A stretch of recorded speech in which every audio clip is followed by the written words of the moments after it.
Адалдық және махаббат.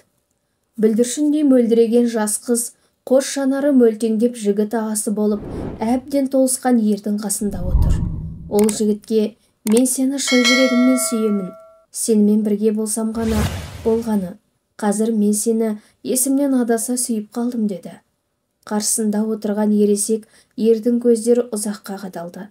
Өңінен көптеген ой ұшқындары жылт етіп қалады. Ол енді ғана 20 жасқа толған, өзінен 15 жас кіші жас қызға қарап ұзақ отырды. Терең тыныс алды да: сен осы шама сұлу, жассың, сенің айналаңда соңынан түсіп жүрген өзіңе лайық жас жігіттер өте көп қой, қалайша мені мұнша сүйіп қалдың деп сұрады.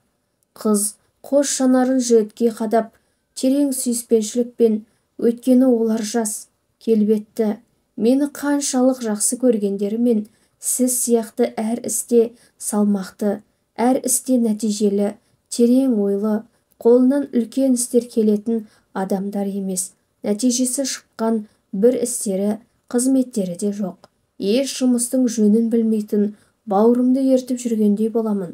Мен сіздің нағыз еркекке тән жан-жақты мінезіңізді, қолыңыздан көптеген жұмыстарды атқару келетінін, өмірге деген көзқарасыңызды, құн көзқарасыңызды, қысқасы, мен кішкентай ұл бала емес, қайта сіз сияқты ересек, нағыз ерлерді сүйемін, деді мейірлене жымыңдап. Еркек салмақпен оның жүзіне қарап: бірақ менің жүрегімде саған титтей де орын жоқ.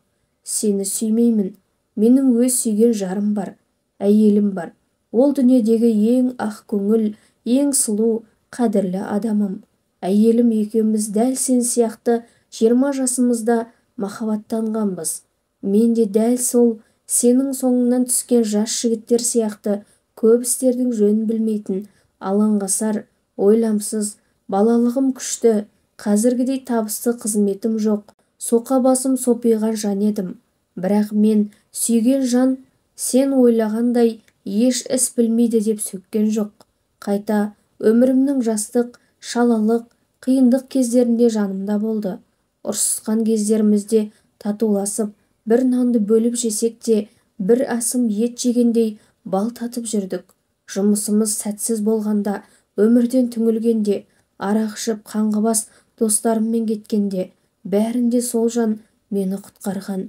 Білген ақылын айтатын, жігерлендіретін, ұрсатын, қайта құшып сүйетін, дәл сол аяулы әйелімнің маған серік болып жанымда жүргендігі арқасында мен бүгінгі күнге жеттім.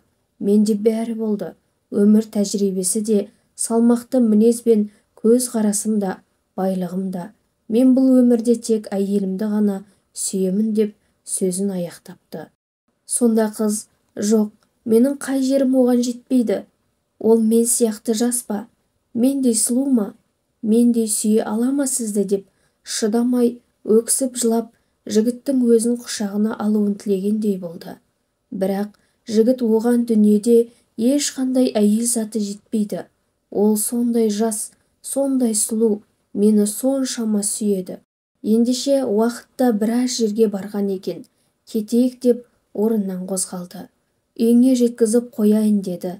Қыз: ендеше саған бақыт тілеймін. Тезірек үйіңе қайт, әйелің күтіп отырған шығар. Жігіт үйіне келіп, үстел үстіндегі қайтыс болғанына 5 жыл болған әйелінің суретін алып, ұзақ қарап тұрды. Суреттегі әйелін сипап, сүйіп қойды да кең төсекке келіп құлай кетті.